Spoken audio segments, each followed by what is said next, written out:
Bienvenue les amis. Le 8 mars 2014, un Boeing 777 avec 239 personnes à son bord disparaît soudainement des radars. Voici l'énigme du MH370. Le vol MH370 n'est pas qu'une simple suite de données radars ou de calculs satellites complexes. C'est avant tout une tragédie humaine qui débute dans l'effervescence nocturne de l'aéroport international de Kuala Lumpur.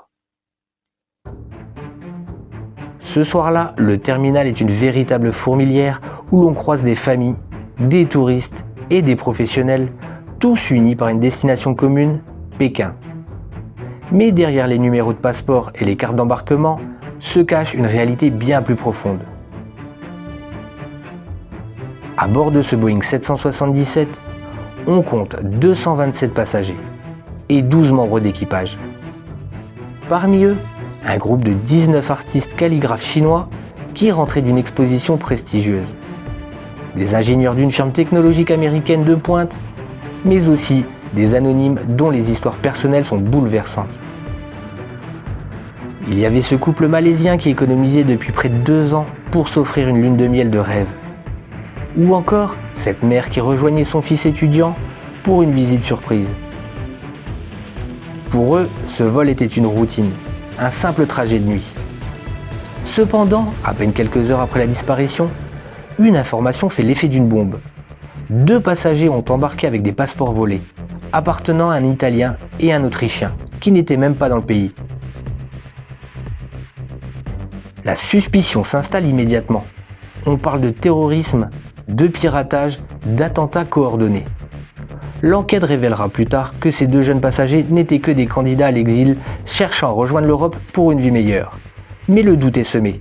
Le mystère est désormais entaché d'une aura d'incertitude qui ne quittera plus jamais l'affaire. Dans le cockpit, on retrouve le commandant de bord, Zahari Ahmad Shah. À 53 ans, c'est une figure respectée de Malaysia Airlines. Un homme dont la passion pour l'aviation dépasse largement le cadre de son travail. Chez lui, il a construit un simulateur de vol ultra sophistiqué, une installation qui deviendra plus tard l'un des points centraux de l'enquête. À ses côtés, le jeune officier Farik Abdulhamid, 27 ans, dont la carrière était en pleine ascension. Les 2 hommes sont calmes et professionnels.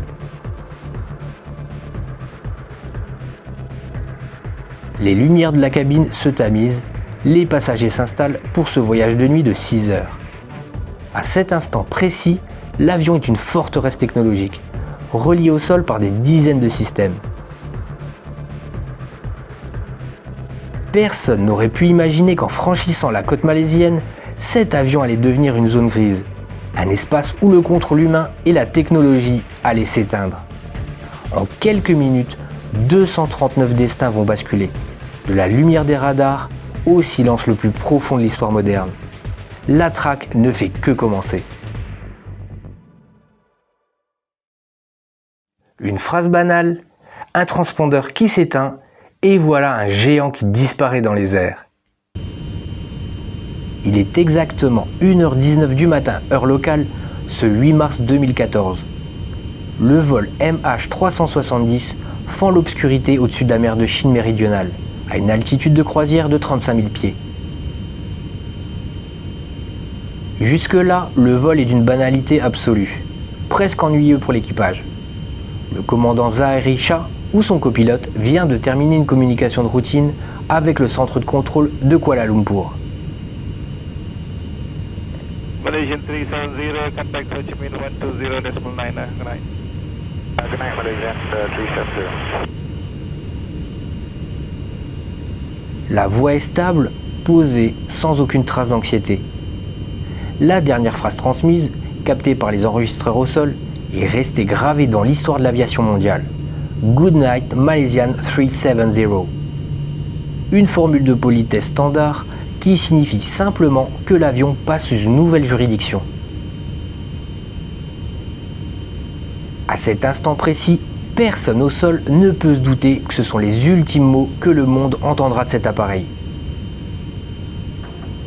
Quelques secondes seulement après cette transmission, le transpondeur de l'avion est brutalement désactivé. Le transpondeur est le cœur de l'identification aérienne. C'est lui qui envoie en permanence la position, l'altitude et le code du vol au radar civil. Sans lui, un avion de cette taille devient une ombre anonyme. Sur les écrans de contrôle malaisiens, le signal du MH370 s'arrête de clignoter. Il ne chute pas, il ne signale pas d'avarie, mais il disparaît purement et simplement, comme si le bouton off de l'existence de l'avion avait été pressé par une main ferme. Dans les centres de contrôle, une confusion sourde commence à s'installer.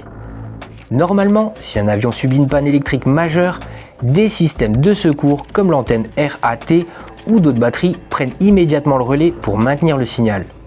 Ici, rien. C'est un silence technologique total, chirurgical, presque suspect.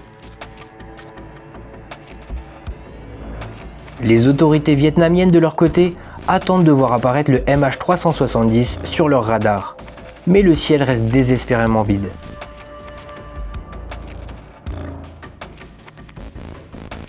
Pendant de longues minutes, une partie de ping-pong bureaucratique s'engage entre les deux villes. On s'appelle, on vérifie les fréquences, on demande aux autres avions présents dans la zone s'ils voient quelque chose ou s'ils captent un signal de détresse sur la fréquence d'urgence. Mais rien, le vide absolu. Ce que les contrôleurs civils ignorent alors, c'est que l'avion est toujours en train de voler. Mais il est entré dans une phase que les experts appelleront plus tard le vol fantôme.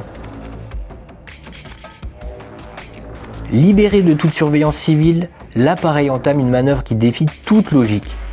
Les radars militaires malaisiens, beaucoup plus puissants et capables de détecter des masses métalliques sans aide de transpondeur, captent alors un objet volant non identifié, qui effectue un virage serré, une courbe brutale vers la gauche. Ce n'est pas la dérive lente d'un avion sans pilote, c'est un virage incliné, exécuté avec une précision qui suggère une main experte sur les commandes. L'avion fait littéralement demi-tour. Il survole à nouveau la péninsule malaisienne, repassant non loin de son point de départ. À bord, le système ACARS, qui transmet des données de maintenance au sol via le satellite, est lui aussi coupé, ou cesse de transmettre. Le géant des airs survole des zones habitées, des villes endormies comme Kota Bharu ou Penang, en restant totalement invisible des radars du trafic civil qui gèrent le ciel à cette heure avancée. C'est une phase de l'enquête qui glace le sang. Pendant que les contrôleurs au sol multiplient les appels de détresse, l'avion glisse dans la nuit comme un prédateur silencieux, changeant d'altitude de manière irrégulière, oscillant parfois entre 30 000 et 45 000 pieds. Des manœuvres qui auraient pu causer une dépressurisation ou une perte de conscience collective si elles avaient été volontaires. À ce stade, une question entre chaque enquêteur qui s'est penché sur le dossier.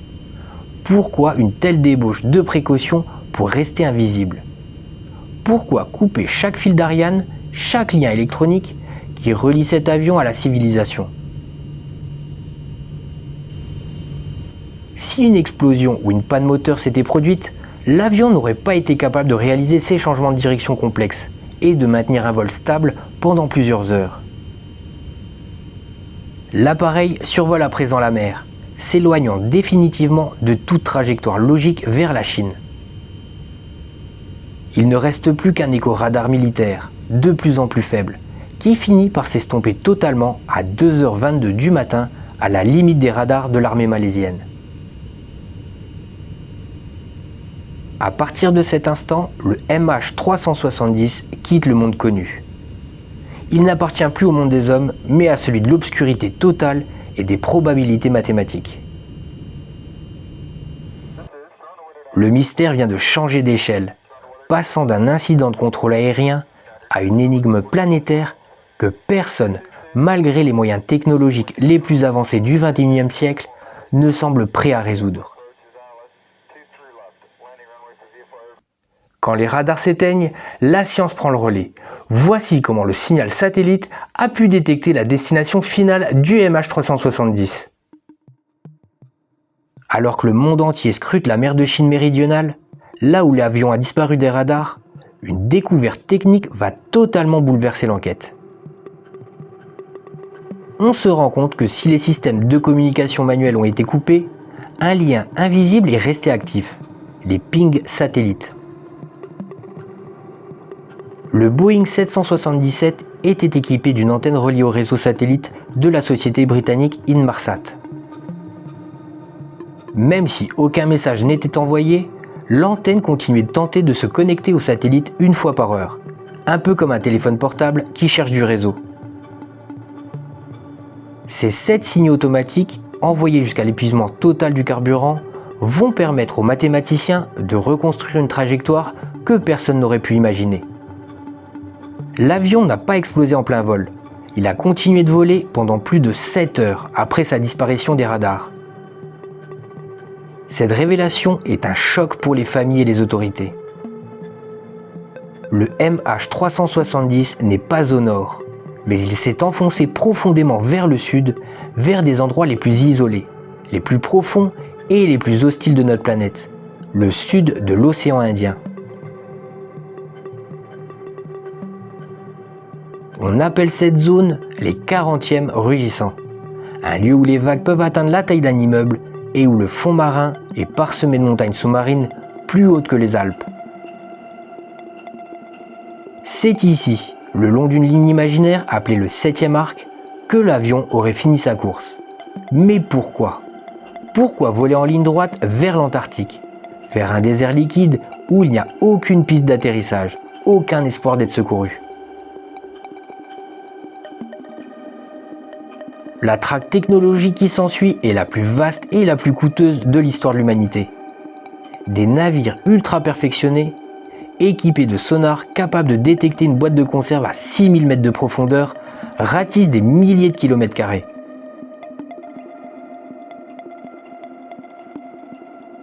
On cherche des débris, on cherche des boîtes noires, on cherche n'importe quelle preuve matérielle.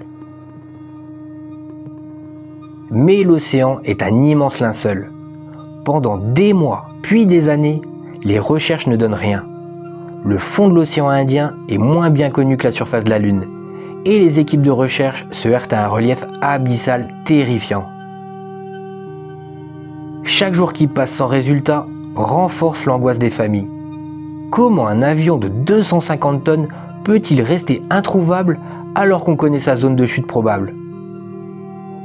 Puis, en juillet 2015, le silence est enfin rompu. Sur une plage de l'île de la Réunion, à des milliers de kilomètres de la zone de recherche initiale, un morceau d'aile est retrouvé, un flaperon.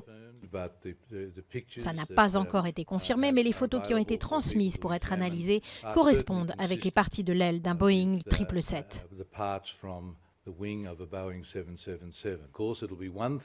Bien sûr, c'est une chose d'identifier que ce sont des pièces d'un Boeing 777, et c'en est une autre de dire qu'elles font partie de l'avion du vol MH370. D'après ce que je comprends, les photos qui sont disponibles comportent de tels détails qu'il est peut-être possible d'identifier l'origine des pièces sans plus d'examen. Mais ça reste du ressort des autorités françaises et malaisiennes.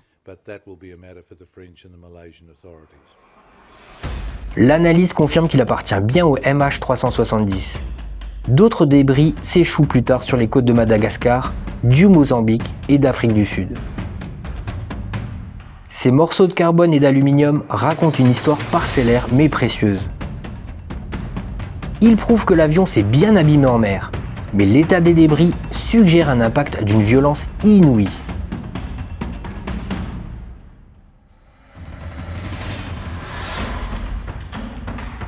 Certains experts pensent que l'avion est tombé à pic après une panne de carburant, tandis que d'autres imaginent un amérissage forcé mais raté.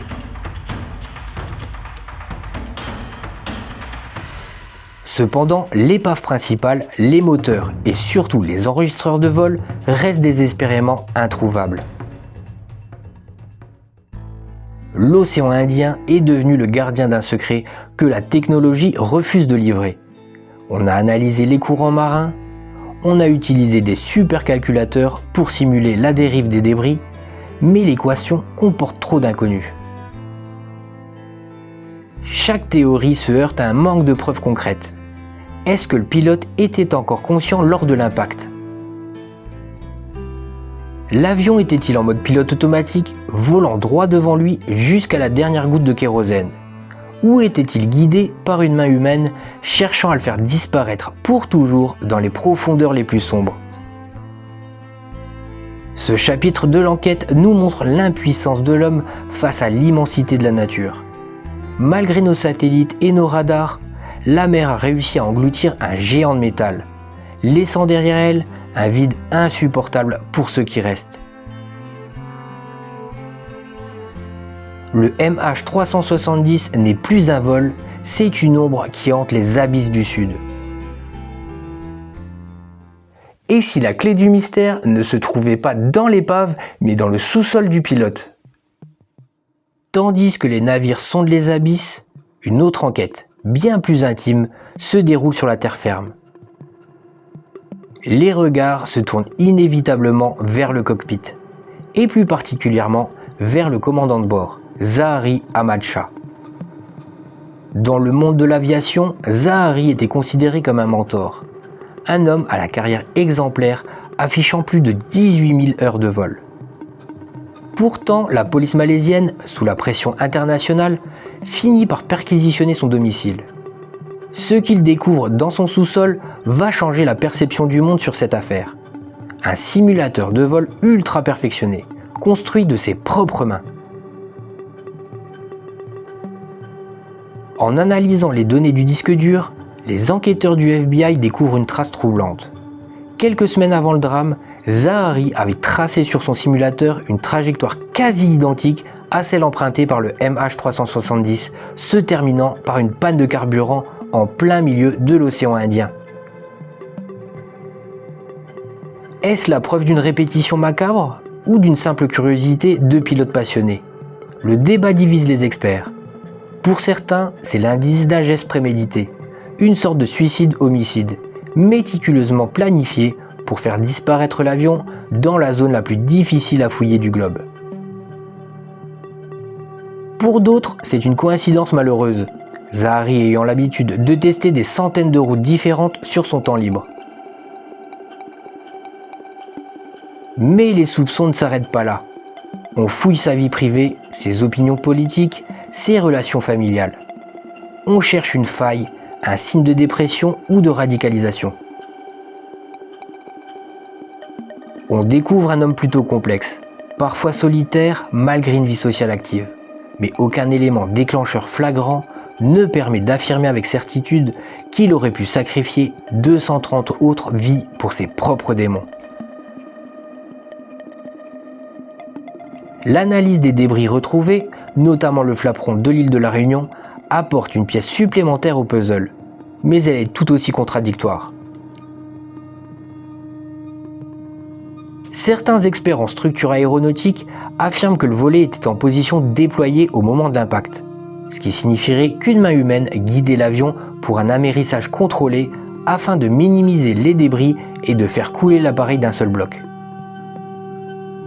D'autres, au contraire, estiment que les dégâts sur la pièce prouvent que l'avion s'est disloqué à haute vitesse lors d'une chute incontrôlée après une panne de kérosène. Cette nuance technique est capitale. Elle détermine si le pilote était encore conscient et actif jusqu'à la dernière seconde, ou si l'avion volait seul, en pilote automatique, au-dessus d'une cabine transformée en tombeau glacé à cause d'une hypoxie généralisée. La théorie de l'hypoxie, ou manque d'oxygène, est l'autre grande piste. Elle suggère un incident technique comme une dépressurisation lente ou un incendie électrique ayant forcé le pilote à débrancher les systèmes de communication avant de perdre connaissance. Dans ce scénario, le demi-tour vers la Malaisie aurait été une tentative désespérée de revenir vers l'aéroport le plus proche avant que l'équipage et les passagers ne s'endorment à jamais, laissant le Boeing voler comme un vaisseau fantôme jusqu'à l'épuisement total de ses réservoirs. Mais cette thèse peine à expliquer pourquoi les virages détectés par les radars militaires étaient si précis et pourquoi l'avion a contourné les zones radars les plus denses. Chaque explication technique semble se heurter à un acte de volonté humaine et à chaque soupçon humain se heurte l'absence de motif réel. Le silence de Zahari, emporté avec lui dans les profondeurs, laisse place à toutes les spéculations. Était-il un héros ayant lutté contre une panne insurmontable jusqu'au bout? Ou l'architecte d'une disparition orchestrée pour ne jamais être élucidée? Les enquêtes officielles se sont closes sans réponse définitive, laissant le commandant dans une zone grise insupportable pour ses proches. Le MH370 reste ce crime ou cet accident sans scène de crime où chaque débris retrouvé pose plus de questions qu'il n'apporte de réponses. On se retrouve face à un homme qui connaissait parfaitement les failles du système aérien et qui, volontairement ou non, les a utilisées pour s'effacer du monde. La vérité semble désormais prisonnière d'une boîte noire, qui quelque part sous des kilomètres d'eau, attend que quelqu'un vienne enfin l'écouter. 11 ans plus tard, le mystère reste entier. L'océan nous a révélé quelques pièces du puzzle, mais le moteur de l'énigme, lui, reste entier. Aujourd'hui, l'affaire du MH370 est entrée dans la légende des grands mystères non résolus aux côtés du Titanic. Mais contrairement au drame du siècle dernier, cette disparition s'est produite sous les yeux d'un monde hyper connecté. Les recherches officielles menées par l'Australie, la Malaisie et la Chine se sont arrêtées en 2017, après avoir passé au peigne fin 120 000 km² de fonds marins sans aucun succès. Une entreprise privée, Ocean Infinity, a tenté une nouvelle approche en 2018 avec des sous-marins de pointe. Mais là encore, le silence de l'abysse a été plus fort que la technologie. On se retrouve face à un paradoxe frustrant. Nous avons retrouvé des débris flottants, confirmant que l'avion est bien dans l'eau, mais l'emplacement exact de la carlingue et des boîtes noires reste un secret bien gardé par les courants de l'océan Indien. Ce vide laisse le champ libre aux théories les plus folles, mais aussi aux analyses les plus sérieuses qui pointent du doigt des zones d'ombre. Pourquoi la Malaisie a-t-elle mis autant de temps à admettre que ses radars militaires avaient suivi l'avion faisant demi-tour? Pourquoi certains rapports de maintenance semblent incomplets? Les familles des victimes, elles, refusent d'abandonner. Pour elles, chaque année qui passe sans réponse est une torture supplémentaire. Elles réclament de nouvelles recherches basées sur des technologies émergentes comme l'analyse des signaux radio WSPR, une méthode qui permettrait de détecter le passage d'un avion en analysant les perturbations des ondes radio amateurs autour du globe. Selon certains chercheurs utilisant cette méthode, l'avion se trouverait un peu plus au nord que la zone initialement fouillée, dans une région où le terrain sous-marin est encore plus escarpé et difficile d'accès. Il y a aussi la question de la sécurité aérienne mondiale. Le MH370 a été un électrochoc. Depuis sa disparition, les règles ont changé. Les avions de ligne doivent désormais transmettre leur position bien plus fréquemment. Et les boîtes noires sont équipées de batteries plus durables. Mais cela ne nous dit pas ce qui s'est passé dans cette cabine entre 1h19 et 8h19 du matin. Est-ce que nous sommes face au crime le plus sophistiqué de l'histoire? Un détournement si parfait qu'il n'a laissé aucune trace numérique exploitable.